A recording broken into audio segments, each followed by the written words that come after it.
We're excited to announce that our very own podcasting platform, Zencastr, has become a new sponsor to the show. Check out the podcast's discount link in our show notes and stay tuned for why we love using Zen for the podcast. You're listening to the Archaeology Podcast Network. This is the CRM Archaeology Podcast. It's the show where we pull back the veil of cultural resources management archaeology and discuss the issues that everyone is concerned about. Welcome to the podcast.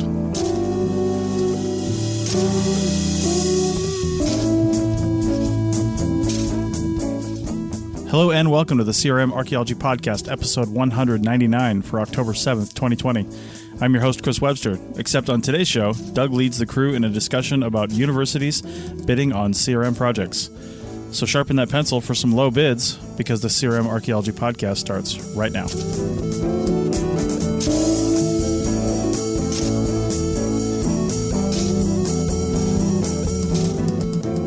Hi everyone, welcome to episode 199 of the CRM podcast. This is Doug. I'm going to be standing in for Chris as the host for this episode. I believe Chris is somewhere hanging out in his RV somewhere in the middle of America. Or, I don't know, he's on his epic road trip of like 2 to 3 years or something like that. So he's without internet and won't be joining us. The topic for this year, or not this year, geez, I'm laying out everything for us. The topic for this episode is grad schools with COVID hitting and jobs disappearing and everyone in flux. I'm sure you're seeing lots of people talking about it on Facebook and Twitter, social media about how they might go back to grad school. So we're going to take some perspectives on that. I'm going to toss it over to Bill, who's going to talk about that, as he is a professor at a university who may or may not be taking grad students in the future. So, Bill, I'll let you fill everyone in on that.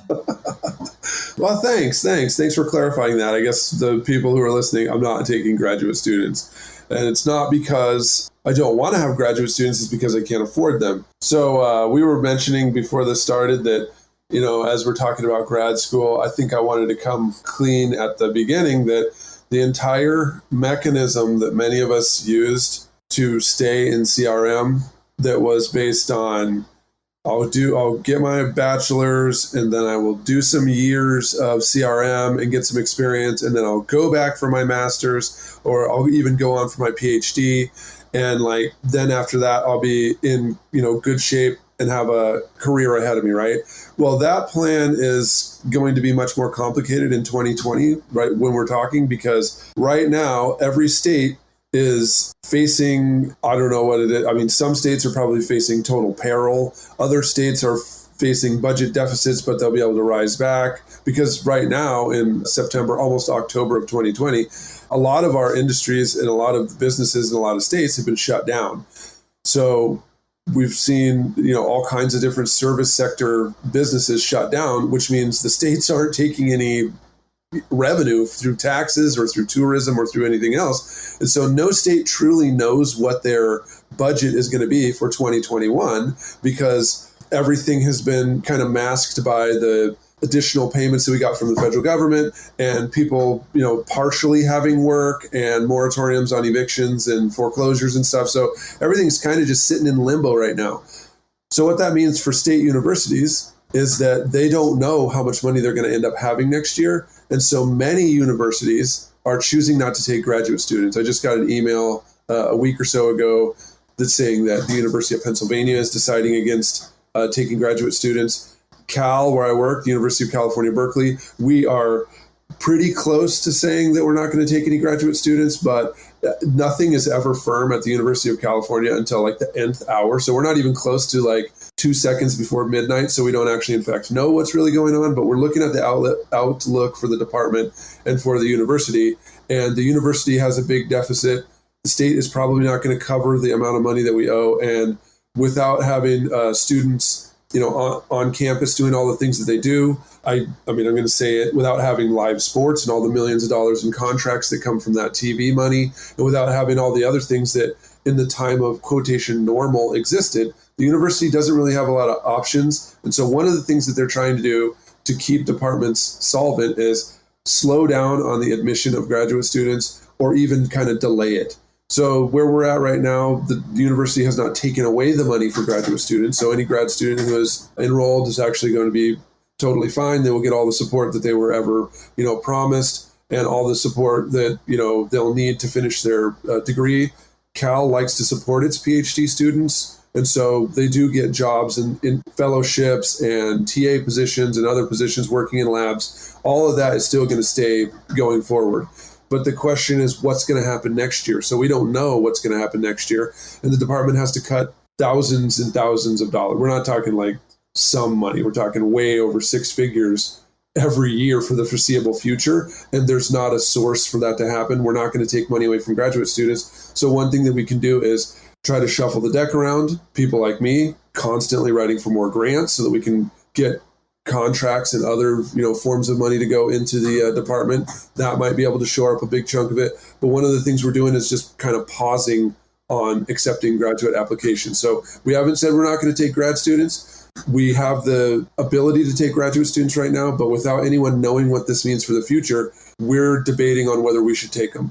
And this isn't the only program. Like I mentioned, Pennsylvania, I'm also hearing from other universities that they're thinking about not taking graduate students and not taking them for, just this next year because no one really knows what's going on. We're not saying we're no longer going to teach PhDs. We're no longer going to take folks. It's just for this year, we don't know what's going to happen. So what that means for the folks who thought that they were going to just go, and also the other thing is Cal's master's degree is kind of not really formed. So it kind of is not as developed as other places. Like I went to the University of Arizona. They have their own economic problems, but they had a formal master's degree in applied anthropology that took students on their own, and they had a PhD system.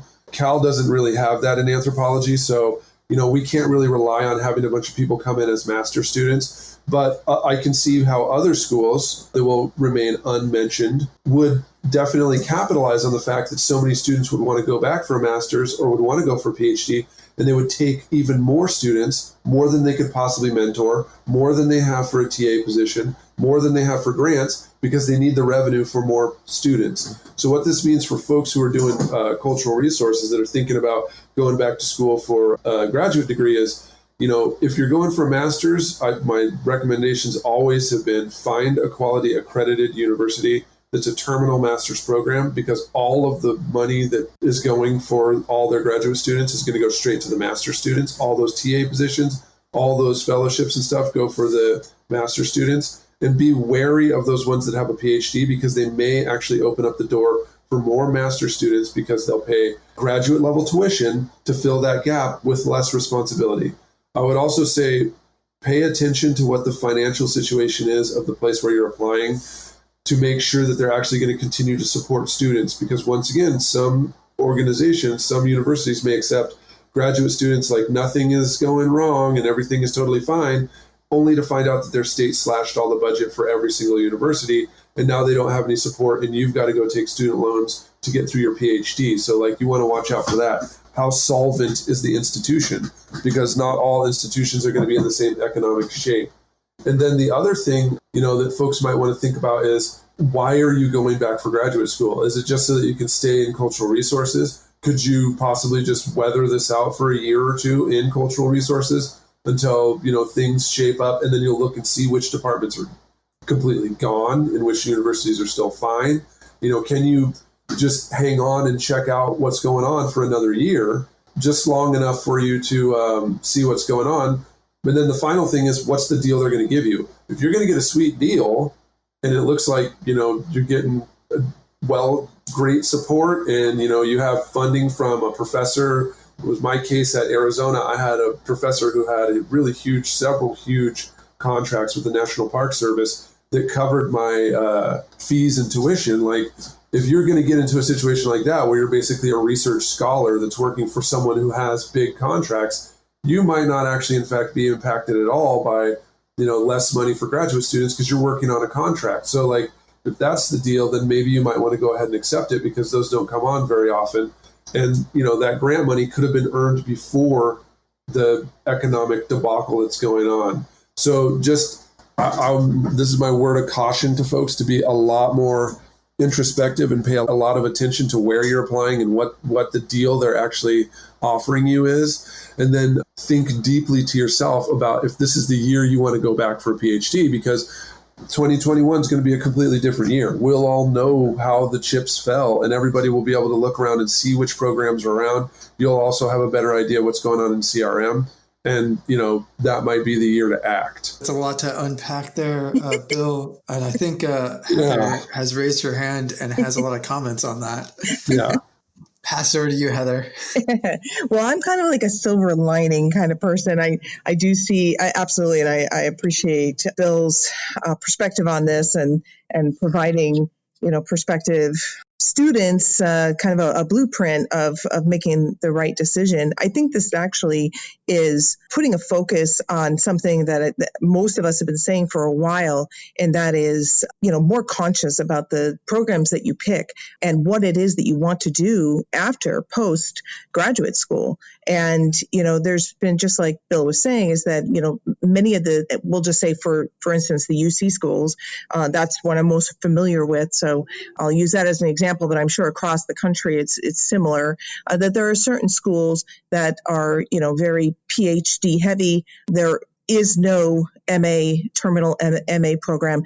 And that kind of a program, it breeds a certain perspective and experience strategy that students have. And when they're finished with that program, how prepared they are to really go into CRM.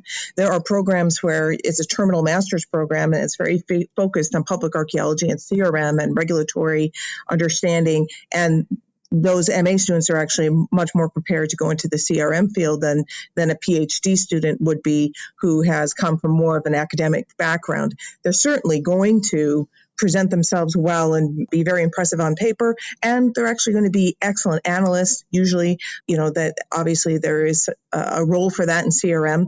When it comes to having a larger skill set and getting a job where you're going to be able to have a lot of hats on, including business development and, guiding your clients from, regulatory compliance and really understanding all the regulations that you need to understand in order to keep your clients out of trouble and make sure that you have defensible documents.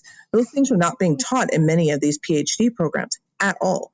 So, I think that maybe there's an opportunity for some of these schools that have, kind of thumbed their nose at providing those kinds of skill set opportunities to their students, and understand that here's the practical. First of all, this is going to shrink the ability for people to move on and become a professor from, the PhD. These professorships are going to be coming, I would think, are going to be fewer and fewer, which means the major opportunity that you have for employment is going to be through the private sector, public sector with CRM.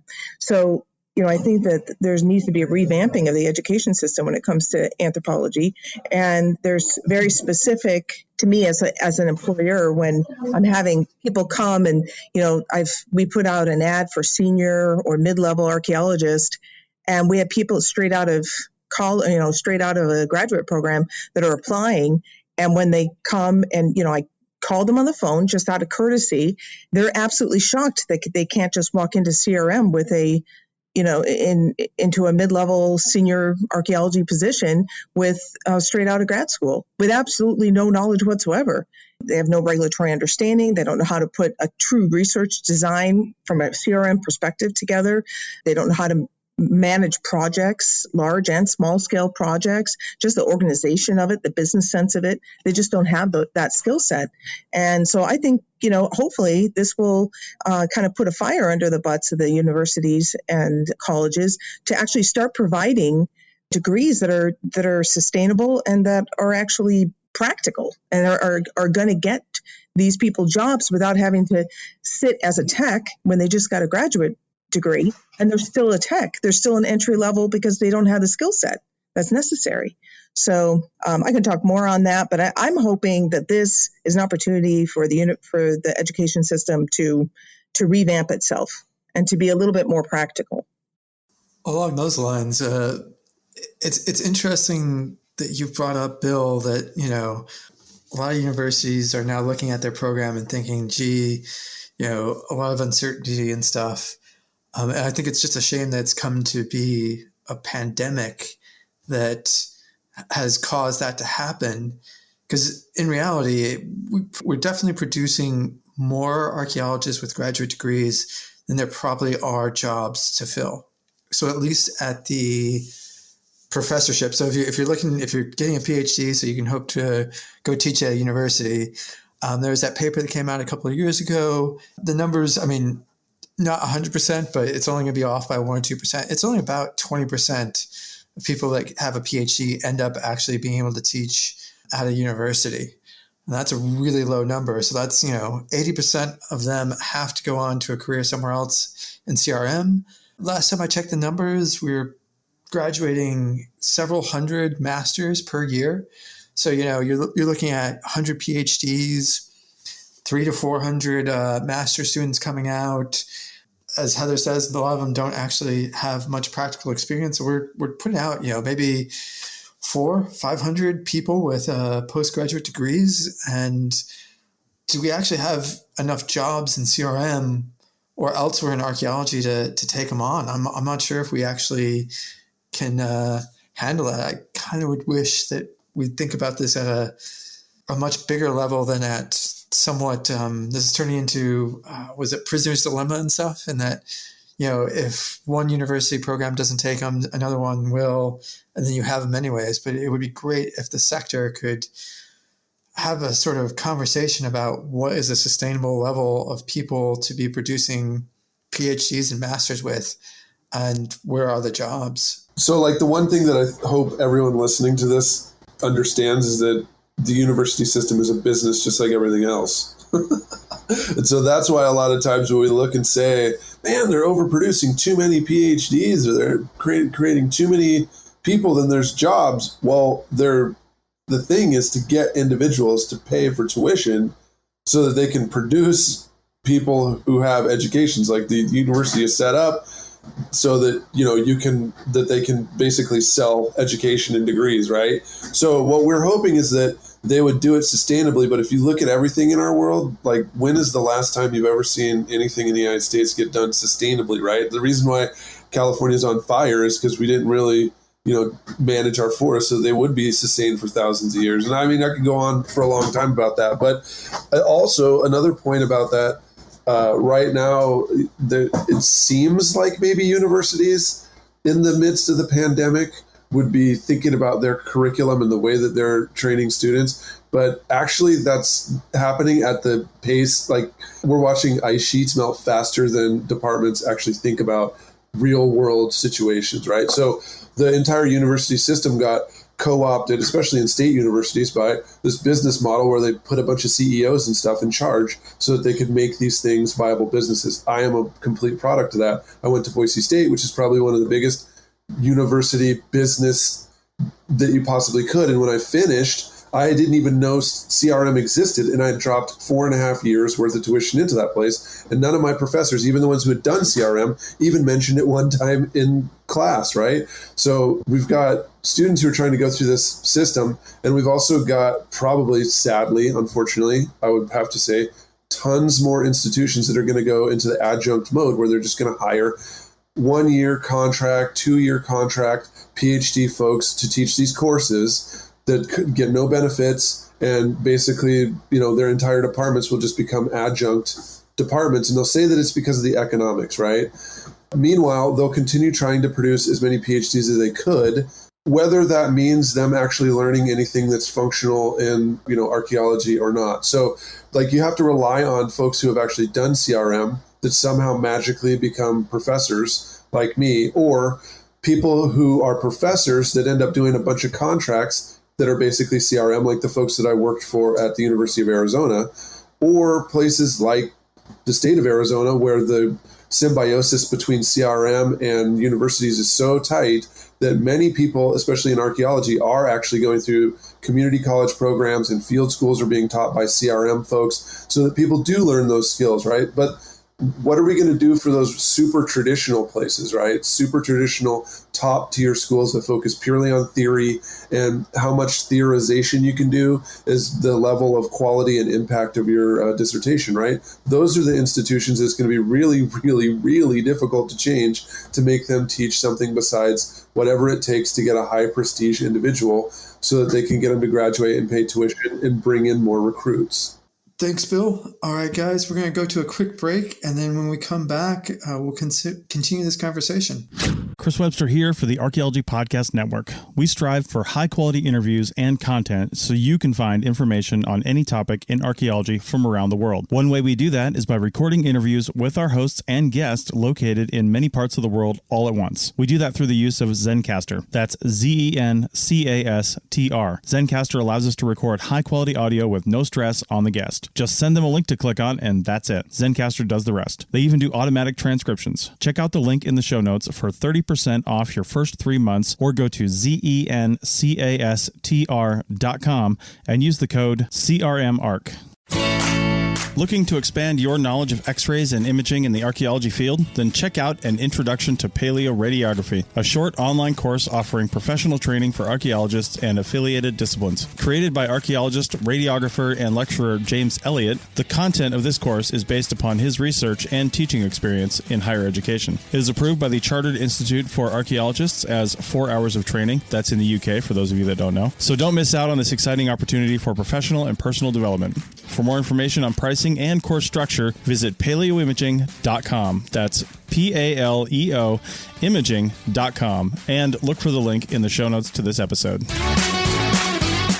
Welcome back, everyone. So lots to think about on businesses and universities as businesses. So Heather, you had some thoughts about this. Yeah, I was thinking about what Bill was mentioning about that universities are a business. Absolutely, they are a business. And I think sometimes departments just, they almost have this like antithetical perspective on business. They think, oh, university is a business, and therefore we're going to be more pure. We're not going to be business minded.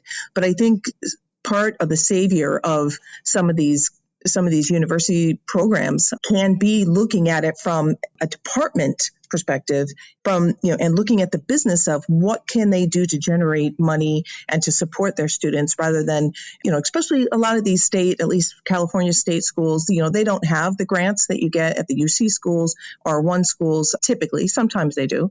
And so they don't have that kind of money coming in, but to be able to set up kind of a DBE, so to speak, and having a separate entity underneath the university where students are getting experience, but they're also being able to fund part of that graduate program, whether it be directly, where the students are just, they pay for their own graduate program, but they're given opportunities to work that off, or if the money goes into the university and then it gets their education gets paid off that way, or at least partial. I think that this would solve a few problems. It gives practical experience to the students. It gets real life experience. They really get to put their feet into the regulatory aspect of CRM and get to know, is this something I really want to do? I mean, we all have these pie in the sky ideas of what we want to do in archaeology, and then you get into it and you're thinking, oh my goodness, it's not my thing. I mean, that's not what I went through, but for some it is. So, I think it would have to be careful, and it have to be partnered with very well experienced CRM professionals. But I think that it is something that could work. And I definitely think that it's something that department heads need to start, stop shying away from business and look at it from a practical perspective. And it's good because it gives a good example to their students. I mean, you can't just have your head in the clouds and think that everything is going to be fine when you graduate. Some miraculous job will come along and you'll be employed. It doesn't work that way. We have way too many people out there that, have PhDs and MAs and no job. So I have sort of just two comments about the practicalities of that. One is, I'm all for that sort of system. That was my first job in CRM, was actually working for a university-based company. I'm not sure if it was a subsidiary. Basically, it was a CRM unit out of my university, and it was really good. With that background, I do realize that costings are completely different between CRM and academia. So the reason that a lot of those departments sort of get scared off and don't jump in to do that sort of thing is the day rate for, say, a professor is not something that most CRM projects could handle, especially on competitive tendering. I don't think this isn't for the professors. This is for the students. The universities can take care of the professors. That's my second point is that you have to sort of, either they have to think about this as like a money-making option, because if not, they're not going to do it, or they have to think about how they reward. So this is my other part about the practicalities, is it'd be great if universities changed how they reward tenure and how they incentivize their staff to do work. Because at the moment, it's a crazy thing, is because like most universities are fairly similar, and you talk to an academic-based archaeologist and they'll be like, oh, these publications matter. And in some universities, they have a list. There's a short list, like you can publish anywhere in any journal, and it wouldn't make a difference unless it's these 5 journals that you need to publish in. And it's crazy stuff, because it's such a system that is basically somewhat inbred, that there's no incentive to go out and do stuff like this. So if there was an incentive, say your tenure was part of your tenure pack, 50% was making partnerships with other organizations, man, you'd see a huge change. And the thing is like most universities set their own requirements. There's a bit of prestige and, tenure and publications when you're going for sort of a National Science Foundation, and some of those funding grants play into that and where you've been published and stuff like that. But it's actually quite minor. And to be honest, that funding is very small compared to everything else. So I would really wish that universities would have a think about how they reward tenure, because they can do it. Professors can put forward suggestions to their different committees and their different faculty senates and all that sort of stuff. It takes a little effort, and actually I shouldn't say a little effort. It's a lot of bureaucracy because it's going through universities. But that was my other thing on practicality is universities will either look at this as they need to make money, which means they need to pay professor salaries off of it, or they should change how they reward tenure and basically make it to be more partnership-based projects. And I think that could make a lot of that viable. Bill, though you probably know a bit better about projects and budgets from universities, so we'll go to you, and then Sonia, you have a comment after that. Sure. Really quick about the way that this could work. I mean, my experience at the Bureau of Applied Research and Anthropology at Arizona was absolutely awesome. And I feel like this is what Heather and Doug are thinking, could happen. The way that it works is government agencies have an incentive to work with higher education institutions to try and do certain kinds of projects. So they're not outsourcing all of the public projects for the national parks or the BLM or whatever to university departments, but certain projects, they have, some incentive to at least collaborate with state institutions, because that's kind of like public funds helping more than one group of people, right? So at BARA, the professors a lot of times weren't taking any of the money from the contracts, even though they were budgeting for that. And instead, that overhead and other pieces of that budget would go to the actual department for the staff, the support staff, right? So a lot of times people are thinking it's just, the professors and the students, but really all those folks in the office, all the people in HR, all those ones managing student workers, all the people who help with transcripts and all that other stuff, those advisors that aren't professors, those folks are funded by the university through the department's allotment of money. If you can alleviate some of that by doing these projects through the National Park Service or with Native American tribes or other organizations, then that can help partially support that support staff that's all overhead at the university. So in that world, the professors don't take money for these projects. They put that salary towards helping folks in the office, right? But also there's a lower overhead between those deals that the university. So the university actually takes less of the overhead. And at Arizona, it was like almost 50% of some of these grants over a certain size, but they would only take 27 or 17 or something like that. I'm losing the numbers right now, but they would take half of their normal overhead from the project because they knew that other overhead was going towards the department, right? So all the support that you put in your budget, that's going to departmental staff to help support these contracts. And the university itself, where it's like L&I and retirement and benefits and all that other stuff, they take less to try and make the projects more economically viable for the government agency. So in that, the students are paid either you get tuition waiver or, a stipend to be a research assistant or a researcher archaeologist in the lab of the professor with a contract, or you could get hired for the summer or during the field work, usually in the summer, to go do the actual field work, and then you'd get paid an hourly rate for that. But then there was still another stipulation where a lot of times the students could be just directly billed by the organization, right? So depends on the contract structure. A lot of times NPS and the BLM and other organizations, they must go through the university for their accounting and auditing systems.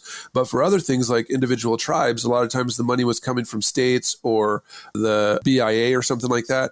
And the students could get contracted straight across and just sign a contract as independent contractors and then take care of their own tax obligations. So that's another way that they would help students all along the way. And, there was many different manifestations of this, but that was really kind of the financial structure of having one of these collaboratives or cooperatives within an anthro department. I've never been a professor. I am a business owner. One of the concerns that I have is we talk about universities being businesses. Most of our state universities are not for profit. However, they're still a business. They are still a business and they need income and revenue. When you have a multi-million-dollar or multi-billion-dollar, I don't know how much universities cost to run. I assume they're probably multi-billion-dollar organizations. You don't just start a new department unless you know that that department is going to make money. And sometimes that can cause a little bit of angst among university departments, especially if, say, an anthropology department only takes 1 or 2 projects a year. There's still a certain amount of overhead that is required to maintain that business and sustain that business. And that costs quite a bit from the administrative perspective. But it also costs quite a bit of money when we're talking about the effect on the economy and the community as well. So we are educating archaeologists doing real field work. The concern is making sure that, one, we have archaeologists who are teaching these students how to do archaeology properly and what to expect from that. And then, two, how that can also affect the surrounding businesses. So, for example, I live in Utah. There are a number of organizations that are associated with businesses. They are in direct competition with my business. Do I mind that? No. Having competition is great, but I just need to understand that if I go after the same contract that, say, one of the universities has or is going out for, I'm going to lose because I can't pay my employees, $10 an hour. I won't do that. I don't know how much universities are paying their students per hour. The last time I went to work for a university program, I think I was getting paid like $8 or something like that. So I can't compete with a university. And if the university is going out for all these projects, it is going to have an effect on the local community of experienced archaeologists and successful businesses, especially successful small businesses. With what's going on in our profession right now due to local and federal politics. What's going on with our financial situation in this country. Having a whole bunch of universities starting up these small little programs and underbidding all these local businesses is going to have a huge effect on the community, the anthropology community.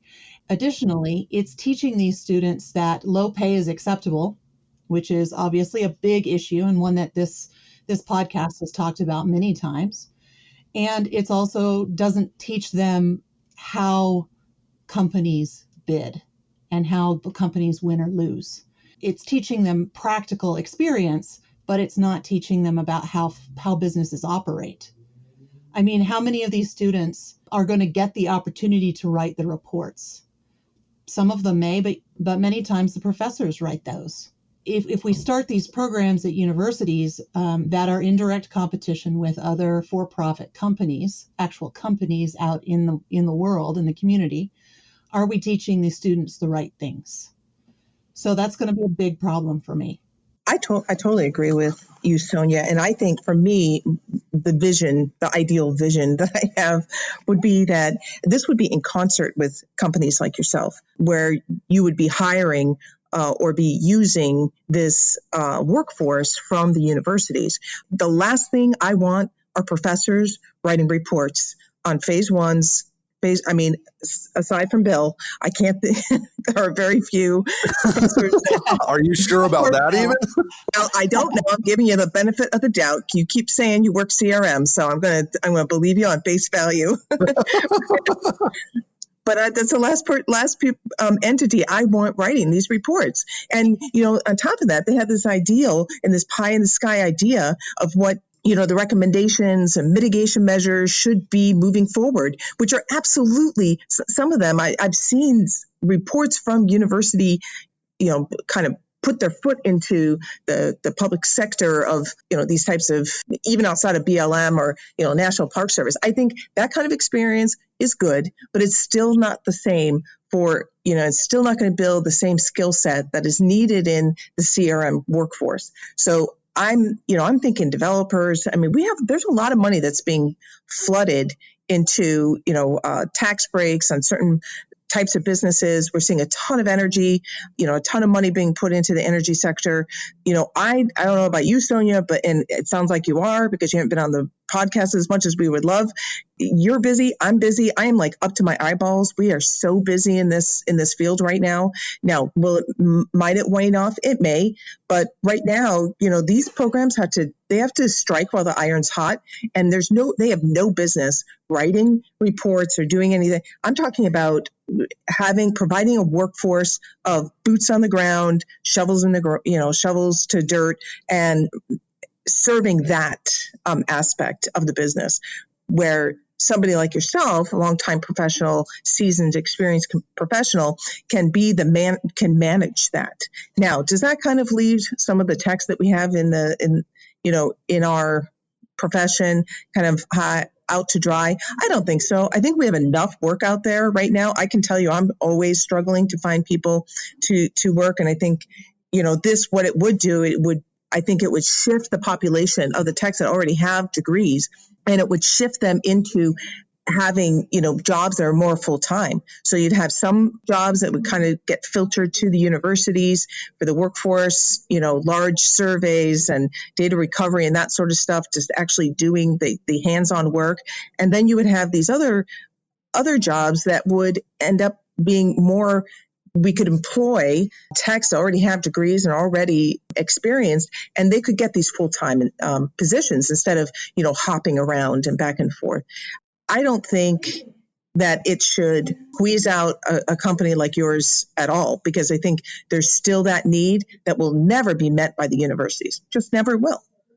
Yeah, I absolutely agree too that, well, first of all, I don't think that there should be any fear anytime soon about universities taking on CRM projects because, there's a couple of reasons. First of all, working at a university drinks life and time. So there's not a bunch of time to be proposing and trying to get phase ones, right? And then second of all, we don't actually have students who could go because, once again, folks are students, so they can't just get in a car and drive off to Central Oregon and handle a fire survey because they have to go to school. And we also have obligations on how, if they are enrolled in the institution, how much hours they can really work. You can't have a student working 40 hours in your on-campus CRM compliance job and still do their coursework.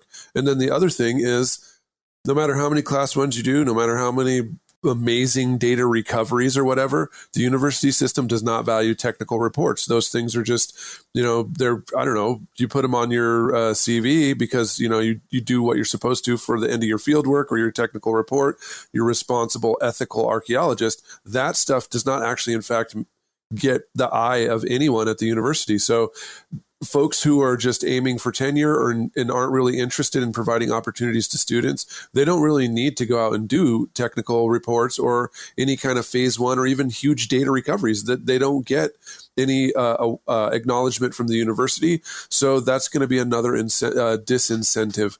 I don't really think that having universities go back to the ones who are doing the CRM is actually a functional thing. The reason why CRM left the university system is because we couldn't move fast enough and couldn't provide the services for the clients like a CRM company can.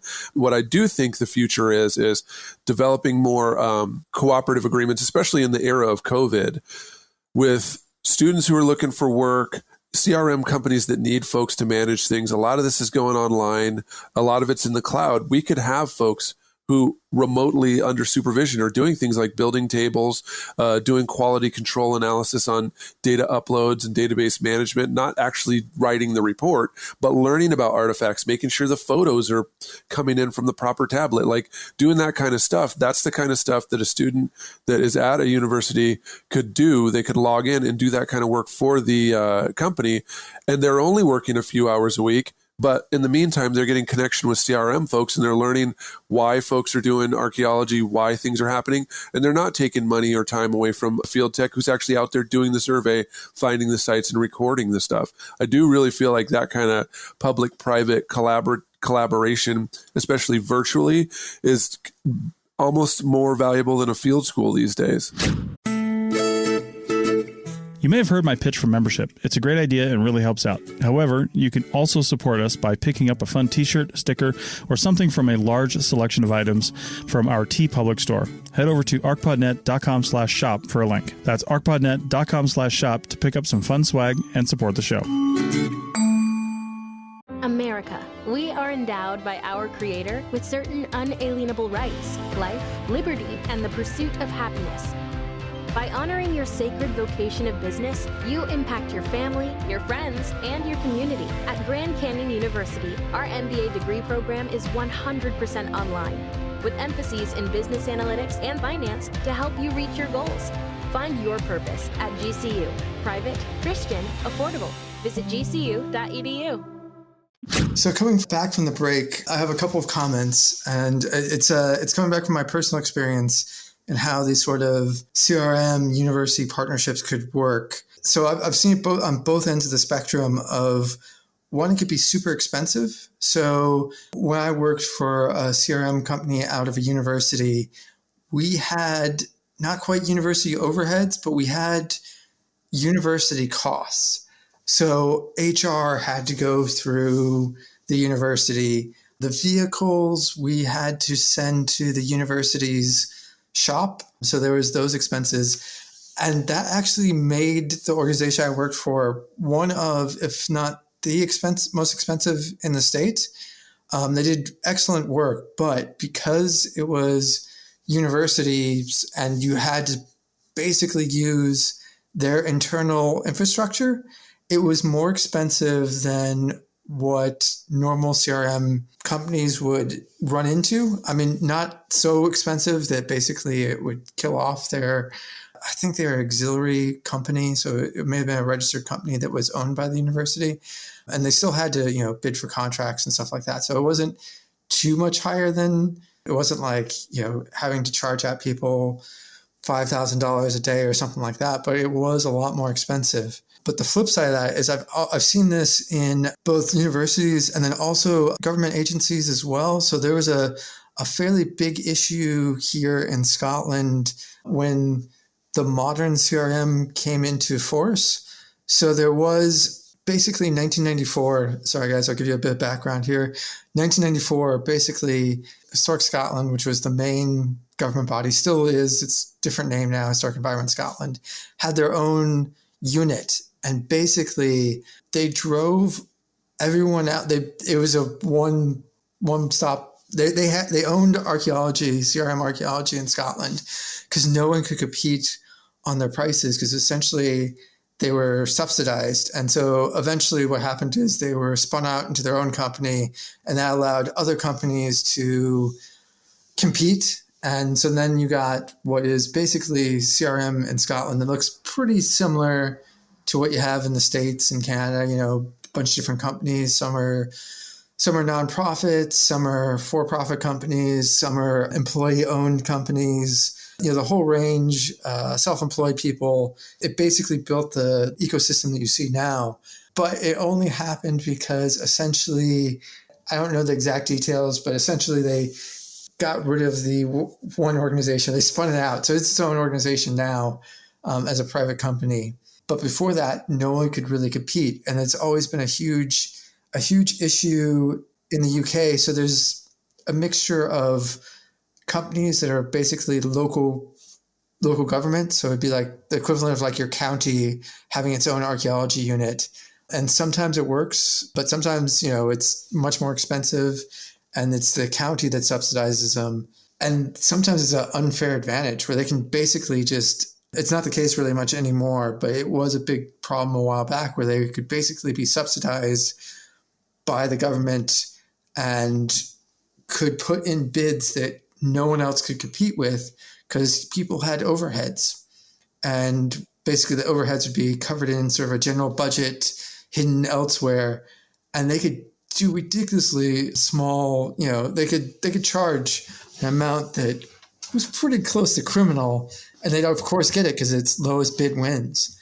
And so I'm just a bit concerned about how a system where you start working with universities and CRM, how you could manage that so you don't undercut people, or how it could actually be financially viable at the university level. Because I could just think that, universities could have, it depends how they structure it, but they could have really expensive, high cost stuff. I know, Bill, you were raising stuff in Arizona, but that was working with like federal contracts and things like that, where it's a bit different. But, private contractors, private developers, they're looking for lowest cost, and they may not be willing to pay the extra, $2 an hour, or some cases 10 cents an hour, whatever it is. And they always go with the lower one. So those are the two problems I kind of see with sort of setting up the system, is how do you keep it from being both financially viable, but also not undercutting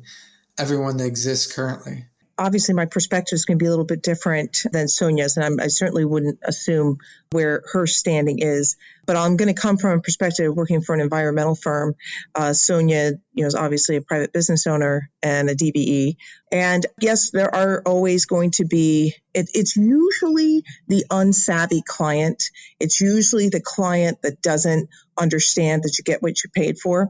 But a lot of times, especially in CRM, these projects come along and people have dealt with it once. They may never even ever deal with, CRM again, or need another archaeological study done again. And so, it's kind of no skin off of their nose. But, for a firm like myself, we work with savvy clients that understand that you need somebody who has a really complex understanding of regulatory compliance and exactly what is necessary to make sure that we're compliant. And that isn't to say that we're not preserving and protecting archaeology. CRM does that in all aspects much better than any other mechanism, including universities, because we do deal with so many resources. We do so many projects where universities are a little more focused on one project or a handful of projects.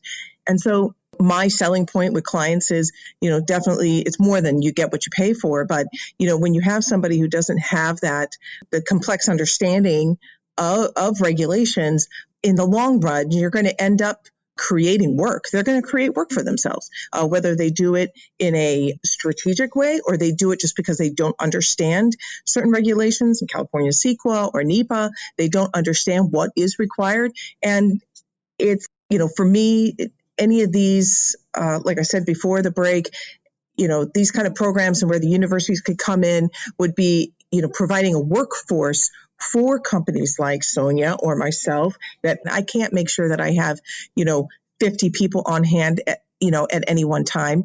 So I can go to the university, and that's a lot of people, but I can go to universities and I can get a workforce from them. So as far as underbidding, I really think that, like I said, you are going to get some clients that are just going to go for the lowest bid, but more and more, especially now as compliance becomes more complex, and it's just going to continue to do so, especially with the way tribes are becoming more and more involved in the process, in environmental review process, especially in California, and I'm sure that the country will follow suit. It's going to need somebody who really has a good, complex understanding of the ins and outs of compliance. And that's just not going to come from the university. So, that kind of behooves the CRM professionals. We really have to sell that point. I have to do it all the time because that is what they want, the lowest bid. Of course they want. I can't tell you how many times the clients are saying, how sharp can you get that pencil, right? But we have to always show that other side. And again, that's coming from an larger environmental firm, not a smaller business like Sonia, where losing one job can really kill you. Yeah, and losing that one job to $6 an acre is just unacceptable. It's unacceptable for a number of reasons. One, we put a lot of work into our bids. We are honest with our clients, and most of these clients actually do know what the regulatory process is. Many of them are state or federal clients, and some of them are like, nah, we're just going to take the low bid anyway. It doesn't really matter. If they default on the project, we'll just, we'll fly seed or we'll do the project anyway. Like they fully recognize this, but they are stuck with this low bid issue. And when we are bidding up against an organization, when we as a small business are bidding up against an organization that can win a job at $6 or $8 an acre, it's heartbreaking. Not because we lost the project, because frankly, I would rather lose a project than get paid that, because that means I'm taking a loss. But also because I know that the agency or the client, whomever it might be, is not doing right by the resource. How on earth does a company finish a project for $6 an acre? This is Western slang. So for those of you folks who are out in the East, it's a little bit different. $6 an acre out here, let's say, and you can get a job done anywhere between $20 and $40 an acre, sometimes more, sometimes less, depending on how big the project is. $6 an acre? Holy crap. That's paying very little. That is essentially one state agency putting money into another state agency's pockets. They're just handing money over. And what if the students are getting credit for it instead of getting credit for the work instead of actually getting paid to do the work? It does affect some areas differently than other areas doing this. And I'm not saying that having companies through universities is a bad thing. It's not. But I do think that it needs to be done honestly and with respect both to the student and to the community as well as to the resource. For crying out loud, $6 an acre. How many archaeological sites can you find and record on a project at that rate and do your due diligence on? I get baffled by it. There are some universities who do very well with their organizations, and I have the utmost respect. But there are others that I just shake my head. They're not teaching their students the way they should be by bidding at that rate. They're not doing the resource the respect it should have. They're not doing right by their own business. And that to me shows bad business practice. I'm curious again, I usually bring it back to having some comparison to our counterparts in other disciplines like biology. Is this happening in the biology field? I'll tell you, entry-level biologists get paid a hell of a lot more than absolutely. And it's across the board. I'm convinced it's as simple as the resources they look at are tangible. The client sees value in something, even though they may think whatever, the horned toad or whatever is, it's silly, they can see it, right? They can't see archaeological resources, so there's some suspicion there that it doesn't actually exist. So it's hard for them to, wrap their head around it. And, it's also on us as a discipline. We've gone down this slippery slope. We're actually our own worst enemy where we're bidding against each other like this in this low bid. But, how do you stop that snowball? It's really difficult. But I am kind of curious, obviously, in our firm, the billing rate for biologists coming in, just entry-level biologists is higher than somebody who's a mid-level archaeologist who has so much more experience in their fields and in business in general. And, it's silly, but it is. That's the reality. But I'm kind of curious, though, from a university aspect, are these biology departments, they may be just fully funded because they have these, research, they have more research grants, I guess. I don't know. And they may have certain aspects of the biology department that are able to sustain other areas that may not make as much. But I'm kind of curious if they lose out also to these type of low bids, because I do know that there are some, biologists that there are kind of the same mechanisms where you have biologists through a university that are doing work on projects like we're talking about from an archaeological perspective. Part of it has to do with archaeology is a much more time-intensive undertaking. So for the equivalent survey time, so let's say you had 10,000 acres and you need to send people out and stuff like that. A biologist can get that done in a fraction of the time that an archaeology survey does, because it's just the nature of it. So sometimes, not always, because sometimes we team up, especially in California. We'll send out bios and arcs at the same time, and the arcs are finished quicker. It just depends on the resource that you have on hand and what they find, their sample size, that sort of thing. I definitely think that we're more intensive when it comes to actual subsurface testing. But when it comes to surveys, I think it might be the same, at least from my experience. Yeah. And there's also we have to store all our artifacts. And I mean, they do some storage of sampling and stuff like that for biology. But in terms of square meters of stuff that you end up with afterwards, we are way more intense as well, and the cost of that as well. So there's a lot more, but then our billing rate should be higher to cover that. That's what's so crazy to me. Well, because you get a lot of people who put in two things and they'll look at it, and the archaeology will cost as much as the biology. It's just that the biology just takes half the time. So when someone's looking at that in those massive projects, it's the environmental stuff all roughly is the same.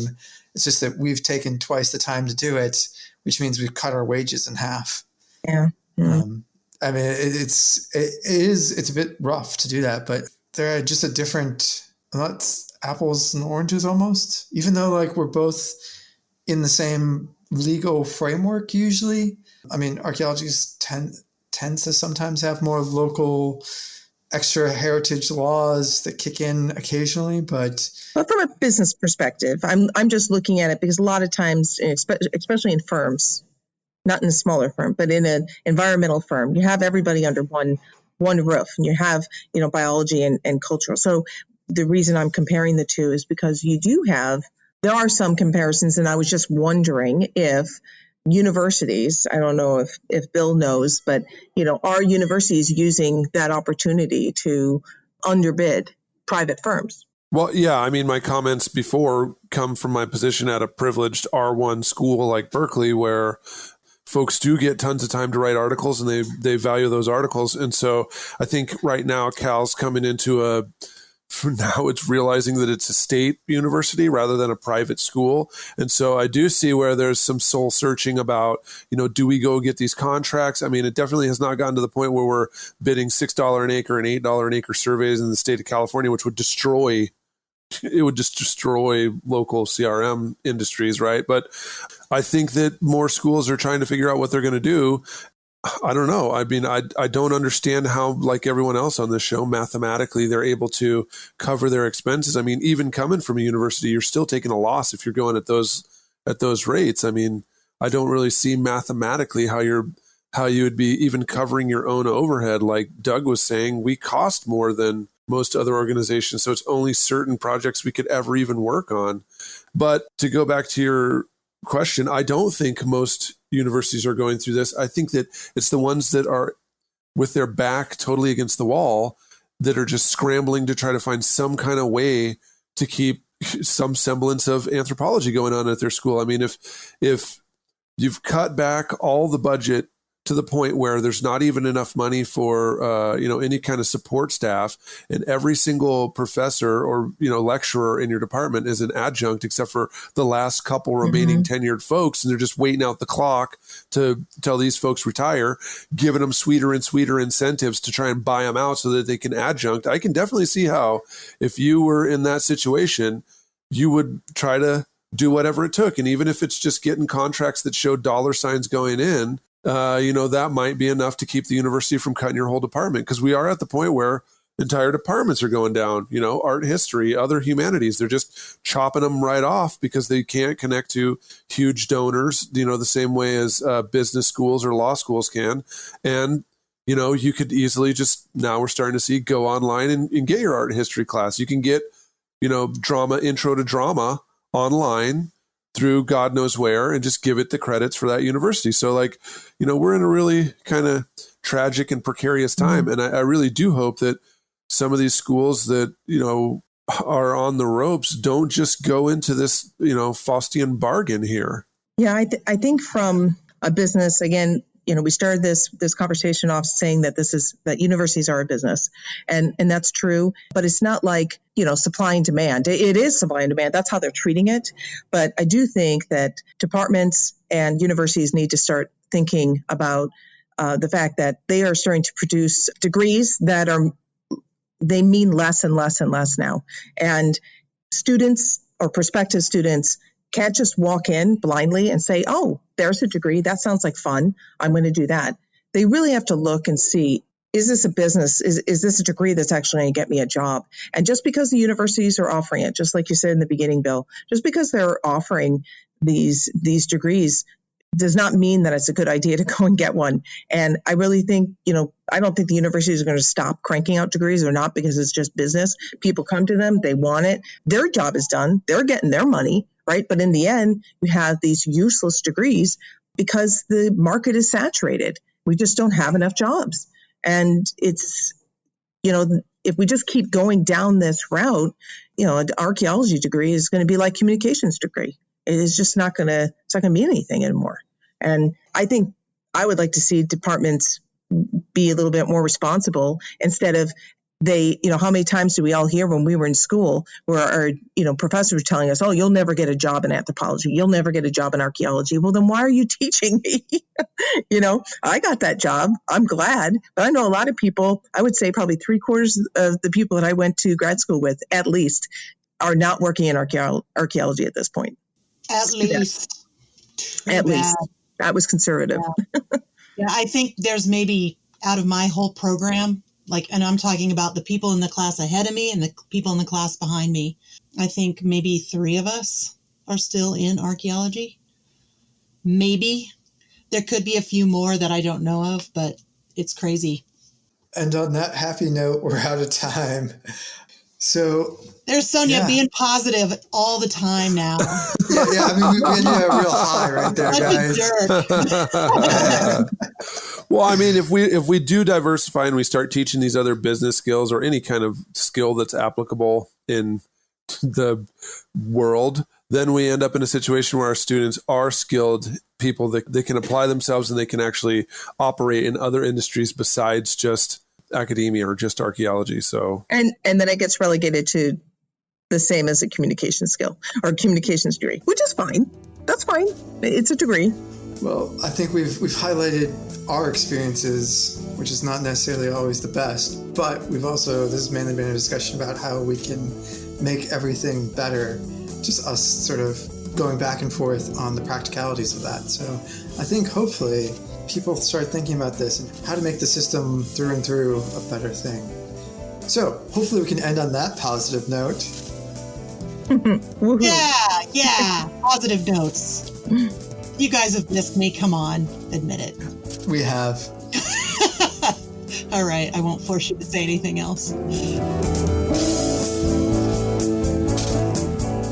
That's it for another episode of the CRM Archaeology Podcast. Links to some of the items mentioned on the show are in the show notes for this podcast, which can be found at www.arcpodnet.com/CRMArcPodcast. Please comment and share anywhere you see the show. If you'd like us to answer a question on a future episode, email us. Use the contact form on the website, or just email chris@archaeologypodcastnetwork.com.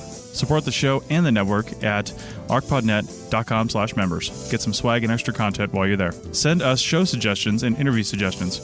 We want this to be a resource for field technicians everywhere, and we want to know what you want to know about. Thank you, everyone, for listening. We're ending on a positive note. Welcome back, Sonia, and we'll see everyone in the field. Goodbye. Bye. Bye. Hey. All right, Doug had to say bye first. Good. 199 episodes, man. It hurt. It hurt so much, Bill. You have no idea. Part of me just died right now. Oh, well, you better make it to 200. We'll see you in 2 weeks.